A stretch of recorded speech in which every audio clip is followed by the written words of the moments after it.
guest for this episode of Word of Movement is someone who's been around for a long time pushing the limit. Sasha Cionn Hauser is a reference as one of the guys who shows more passion for the discipline, from teaching, motivational videos, and his extended portfolio of commercial jobs.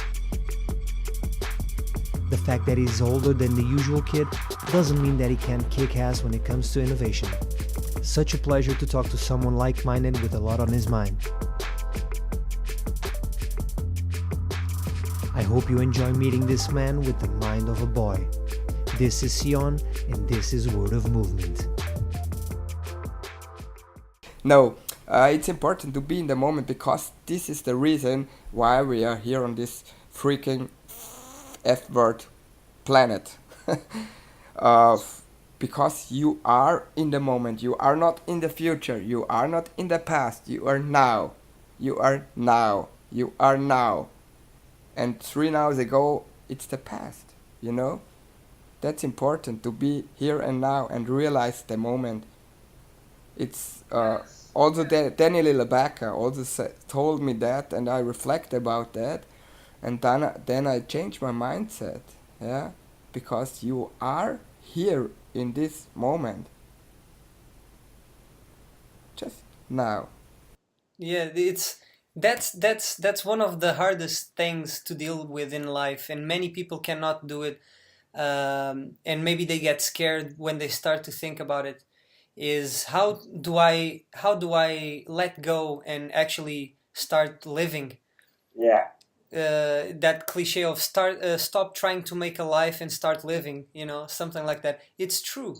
People are always concerning about other stuff, and their education and the way that they were brought up puts a lot of things in front of their face, and they cannot see the simple truth, which is the moment now. It's now, which is true. And that's why we train, right? We train because it makes us get into that moment a bit faster, because we are moving and we have to react, act and react upon the movement. So in those moments we are living in the present. We feel it more easily than if we're just having a coffee. Like, how do I have a coffee and be now? Like, you can, of course you can, but it's very hard for people to understand that. You're fucking clever. You're fucking clever, Alexandra. You're freaking clever. Yeah, exactly. That's what I said to you. Yeah. Yeah. You explain it in other words. It's cool. No, this is something that I like to talk about a lot, because I like to search a lot of philosophical things, and I read a lot of I read a lot of Zen stories. And Zen is, I still don't understand Zen, because the day that I understand, I will be enlightened. But the stories make me smile or make me laugh, and I think that's one of the purposes. I think Alan Watts was talking about it.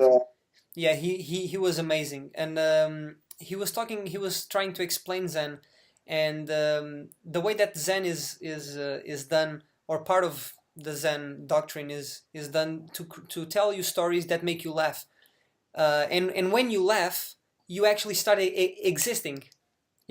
The moment when you laugh is when you let go and you're laughing, so you're living in the moment, and that's a very interesting way of getting there. It's very interesting.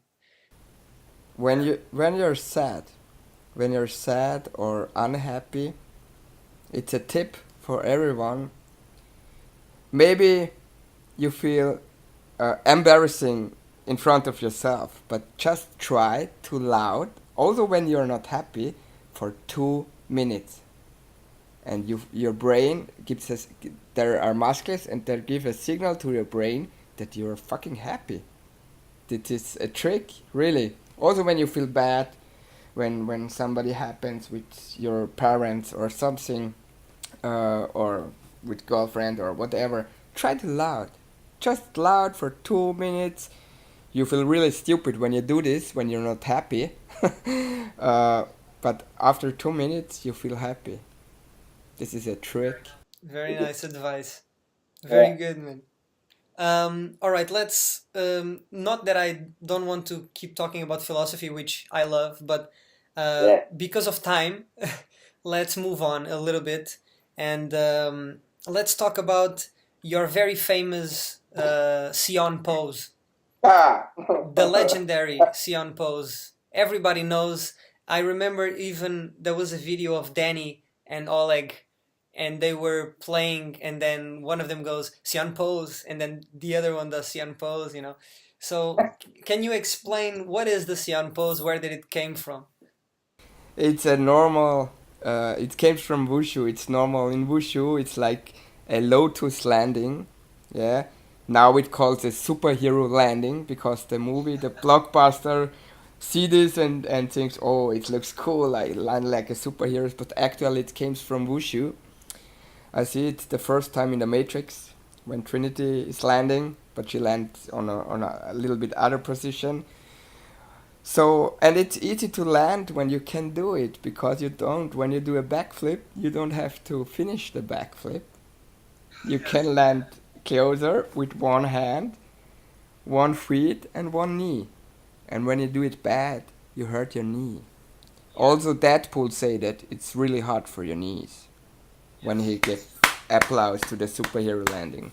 I can actually tell you a story. In 2011, I did this job with Pedro Salgado as well and two more guys, and we were it was part of like this ceremony of Portuguese food, blah blah blah, and we were dressed as like I was dressed as the As a taco. the pepper thing, when you put the pepper, and maybe I think Pedro was the olive oil, and the other guy was salt, and the other guy was vinegar. And we were dressed in this really fucked up suit, like this helmet that made me look like a penis, man. It was like a penis on my head. And it was very very strange to flip in that penis helmet, right? So throughout the rehearsals, I did everything perfect. I had this thing where I did a backflip and then I landed in the Sion pose. It's a And safe landing, huh? what? Sorry? Save yourself with this pose. Yeah, exactly. But then during the ceremony, when they were actually recording, it was we did a pre-rehearsal and then we did the actual ceremony. And when the ceremony went, I went full on, super, super 130, 150%. I was doing everything in the maximum of my power, and then I did the backflip. I don't know what happened. When I went for the Sion pose, man, my knee hit the ground so hard, and I had to keep a straight face, like, Yeah. But inside I was, fuck! Shit, this hurts so much, fuck. And yeah, I can tell from my experience that if you don't do a good Sion pose, if the timing is not correct, your knee is gonna hurt really Yeah. bad. All right, let's talk about the present and the future of parkour. What do you think is gonna happen in terms of the parkour being spread? What do you think it's gonna happen with competition? Do you think it's a good thing or a bad thing? Just tell me what you think. Okay, at first, I have nothing against competition. Really nothing. You can judge free running, the word free running, because we all do la déplacement, this the art of movement. These are the beginnings, and everybody do this. If you run on an efficient way or on a creative way or whatever, these are just names for me. So you can judge about this stuff with four categories. This is absolutely no problem when they judge good, yeah, when they really have experience in judging. And these guys from the big name, what is this drink name, Mark? I don't like brandings. That's the only thing. I don't like brandings, but you need brandings for sponsor, okay? But I don't like brandings to say you have to do this, you have to do this, you have to do this, cause then it's more a promotion as a real competition or whatever. That's the only thing what don't taste good for me. The brandings, always the brandings, the sponsors, what they told you what you have to do. This is the little bit bitter taste. in this all competition stuff. So I have nothing against competition, really, because competition exists since we can think. Everybody, you have to compete in every situation of life. Maybe not against, really, uh, not really against the person, but you're in a competition in your job. You're in a competition when you're a kid in the school who is better with your notes. You're every time in a competition. So why not? You know. But how's it the brandings? This is the Yeah. only what I don't like. Yeah, like yeah, the thing that I always say, like people will always be looking for competition, so there will always be competition, but at least try and do the competition in an ethical way that doesn't corrupt people. Yes. Yes. My answer is yes, just yes. Uh, if you have a power in something, when you get a power, 3% of the human being, of every human, would be fair. The other 97% would be not fair.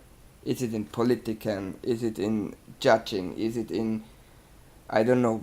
I don't know what. That's the human being, and that's the sad truth. Yeah. So my answer is yes. And also the guys who go to competitions, to big competitions, it's allowed that they go, and I have nothing against it. But they also want to get money for and for this what they do and learn and working for it with their body and get fame. Yeah, they want to be fame too. Everybody knows and say, are you on this competition? Are you on this competition? They know the names from these guys, and they are not the best of the world. There exists so much. Really, believe me, you don't. You know that so much underdogs who don't go to competition, who would, sorry for the word, fuck everyone there. I know some guys who don't give a fuck about to go there, and there are really, really, really unhuman badasses in movement. Yeah, that's my. Okay, and now speaking about movement, do you think it's important to practice other types of movement to make your Yeah. parkour better? Absolutely, absolutely. It's so important. I also realized it few years ago. It's not good when you just focus about one type of movement. It's also important that you make some martial arts. I started martial arts a short time ago, not every day, but one time in the week, and you need a second program in your brain. It's good when you do parkour and free running every day. It's good, yeah. But after a time, after certain years, you get tired from all this stuff. You need a second thing.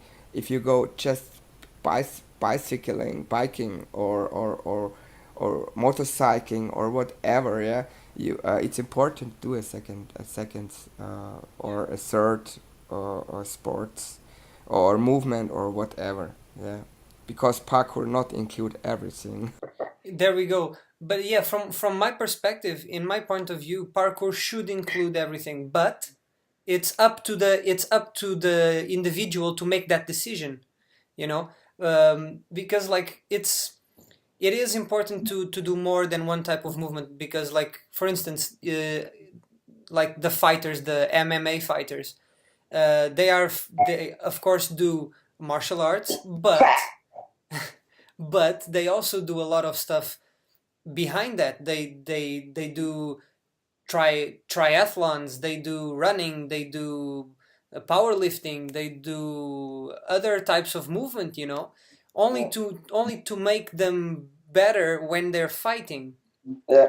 I know. So it's the same thing for us. Like we should look at it at in the same level, at the same light. Like if I want to make my parkour better, maybe I need to start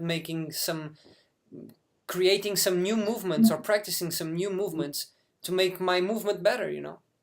Yeah. So yeah, I also agree with that. All right, man. We are getting to our last bits of the conversation. I will ask you now two more questions.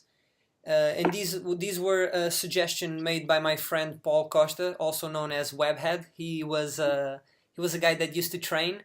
He doesn't train too much anymore, but he runs a lot every day.